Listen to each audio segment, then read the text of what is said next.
நீங்க வாழ்க்கையில யாராவது பாவம் செய்யணும்னு நினைச்சீங்கன்னா பிஜேபிக்கு ஓட்டு போடும். பாவம் செய்யணும், நாளைக்கு நமக்கு பிறக்கிற புள்ள, நம்ம புள்ள பிறக்கிற புள்ளைக்கு கைகால் விளங்காம போகணும்னு நினைச்சீங்கன்னா ஓட்டு போடுங்க. நான் ஓப்பனாவே சொல்றேன். நமக்கு மோடி நம்ம சொந்தக்காரெல்லாம் கிடையாது. அவர் எந்த ஊருக்காரன்னு நமக்கு தெரியாது. அவர் பேச நமக்கும் புரியாது, நம்ம பேசுறது அந்த அளவுக்கு புரியாது. அதனால இங்க பிரச்சனை எதுவுமே கிடையாது. எனக்கு நீங்க முக்கியம் நான் நினைக்கிறேன். ஏன்னா நான் சாப்பிட்டது வரைக்கும் போட்டுருக்க சட்டை முத கொண்டு நான் நடிச்சு பாடி ஏதோ ஒன்று பண்ணி அதுல கிடைச்ச காசு தானே.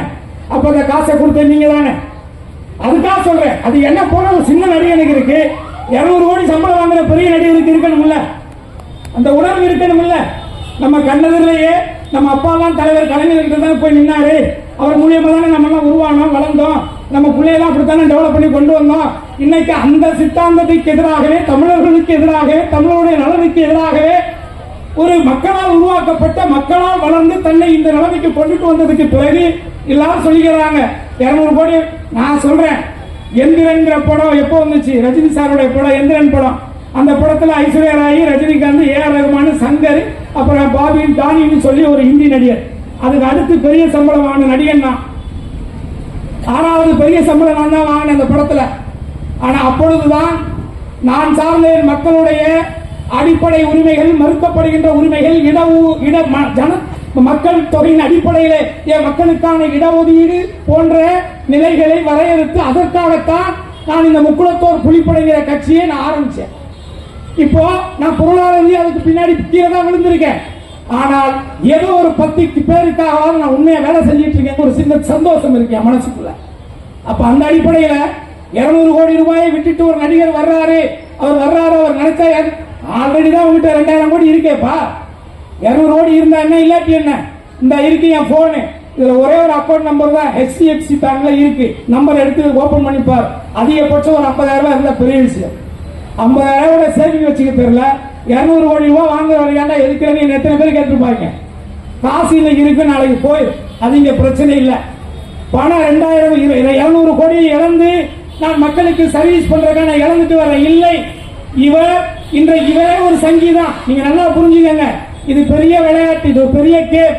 இந்த தமிழ்நாட்டுக்குள்ள தமிழர்களை பிரித்தாண்டு பாஜக ஏதாவது ரூபத்துல தமிழகத்துல தன்னுடைய காலை பதிக்கணும்னு நினைக்குது. அது சத்தியமாக முத்துவேல் கருணாநிதி ஸ்டாலின் இருக்கும் வரை, அவருடைய மகன் உதயநிதி ஸ்டாலின் இருக்கும் வரை, என்னை போன்ற மனித நேயத்தையும் மதத்தின் பெயரால் மக்களை பிரிக்கின்ற அந்த பாசிச சக்தியை எதிர்க்கின்ற கடைசி உயிர் இருக்கும் வரை உங்களால் தமிழகத்துக்குள்ளே கால் ஊன்ற முடியாது. அது நைனாவா இருக்கட்டும், அவங்க நைனாவா இருக்கட்டும், யாராக வேணாலும் இருக்கட்டும், அதுக்கு வாய்ப்பு நம்ம கொடுத்துடக்கூடாது. நீங்க வாழ்க்கையில யாராவது பாவம் செய்யணும்னு நினைச்சீங்கன்னா பிஜேபிக்கு ஓட்டு போடும். பாவம் செய்யணும், நாளைக்கு நமக்கு பிறக்கிற புள்ள, நம்ம புள்ள பிறக்கிற புள்ளைக்கு கைகால் விளங்காம போகணும்னு நினைச்சீங்கன்னா ஓட்டு போடுங்க. நான் ஓப்பனாவே சொல்றேன். ஏன்னா அவ்வளவு பெரிய கொடுமையானவங்க. நீங்க வெளியில பேச யோசிக்காதீங்க. 125 பேருக்கு வேலை தர்றேன்னு காந்தி பேரை எடுக்கணும் என்ன இருக்கு? காந்தியுடைய பேர், இந்த நாட்டுக்காக உழைச்ச காந்திக்கு மண்டபம் எங்க இருக்கு, பேர் எங்க இருக்கு, எல்லாத்தையும் எடுக்கக்கூடிய இந்த மத்திய அரசு வல்லபாய் பட்டேலுக்கு கட்டுன எவ்வளவு பெரிய சிலை. அப்ப நோக்கம் என்ன? ஒரு சின்ன கோட்டுக்கு பக்கத்துல பெரிய கோடு போட்டா இந்த கோடு சின்ன கோடா தெரிஞ்சிடும். ஏன்னா ஒரு பெரிய கோடு இருக்குன்னா அதுக்கு பக்கத்துல அதை விட பெரிய கோடா போட்டுட்டா இந்த கோடு மறைஞ்சிடும். இதானே உங்க சித்தாந்தம், இதுதானே உங்களுடைய அரசியல். இது என்ன நாகரிக அரசியல்? இது என்ன நல்ல அரசியல்? தயவு செஞ்சு சொல்றேன். என்ன கடற்தாமரை வந்துச்சுன்னா கொலை நாசமாகும், கடற்தாமரை வந்துச்சுன்னா உடல் நாசமாகும், தாமரை வந்துச்சுன்னா தமிழ்நாடு நாசமாகும். நான் பாராளுமன்ற தேர்தலே சொன்னேன். அதைத்தான் திரும்பவும் நான் சொல்றேன்.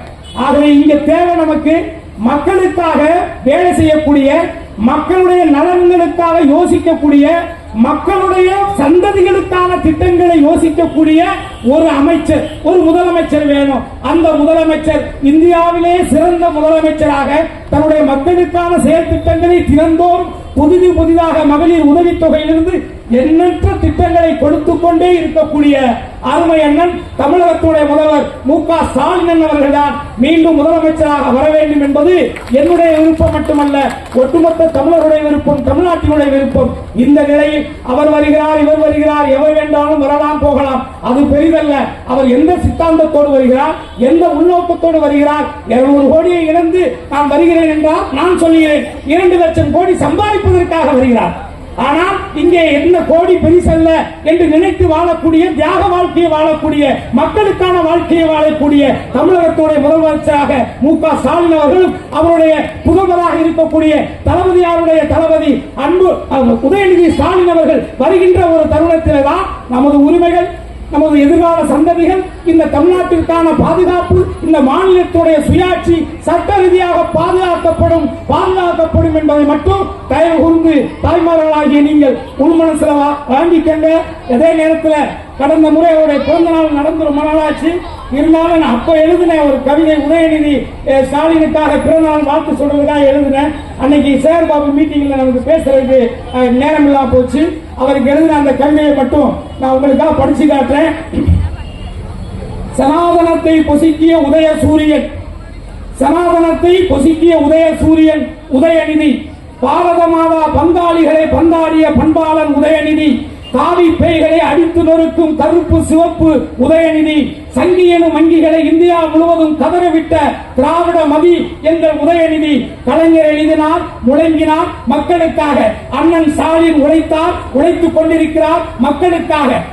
அன்பு உதயநிதி நீரில் கிடந்தாலும் ஏரியில் பாஸ்பரஸ் போல் நெஞ்சத்து நெருப்பு அணையப்படாது உழைக்கிறார். அது மக்களுக்கானது, இந்த மண்ணுக்கானது. திராவிட மாமலையை பிளக்க நினைக்கும் சனாதனத்தை சல்லி சல்லியாக உடைக்க போகும் உளி எங்கள் உதயநிதி. உதய சூரியன் எப்போதும் தேயாது, உதயநிதி வெல்லாமல் போகாது. சூரியனாய் வாழ்க, சூத்திரதாரிகளை சூறாவளியாய் சுழற்றி அடித்து வெல்க வெல்க வெல்க உதய சூரியன் என்று கூறி அவர் பல்லாண்டு நூறாண்டு வாழ வாழ்த்தி வாய்ப்புக்கு நன்றி கூறி விடைபெறுகிறேன். நன்றி, வணக்கம். செய்திகளை உடனுக்குடன் தெரிந்து கொள்ள கீழ்கண்ட கேபிள் மற்றும் டிடிஎச் நெட்வொர்க்குகளில் எம்நாடு செய்தி தொலைக்காட்சியை காணுங்கள். பாதகம் செய்பவரை கண்டால் நாம் பயம் கொள்ளலாகாது பாப்பா. மோதி மிதித்துவிடு பாப்பா, அவர் முகத்தில் உமிழ்ந்துவிடு பாப்பா. அண்மை செய்திகளை உடனுக்குடன் தெரிந்து கொள்ள இணைந்திருங்கள் எம்நாடு தொலைக்காட்சியுடன்.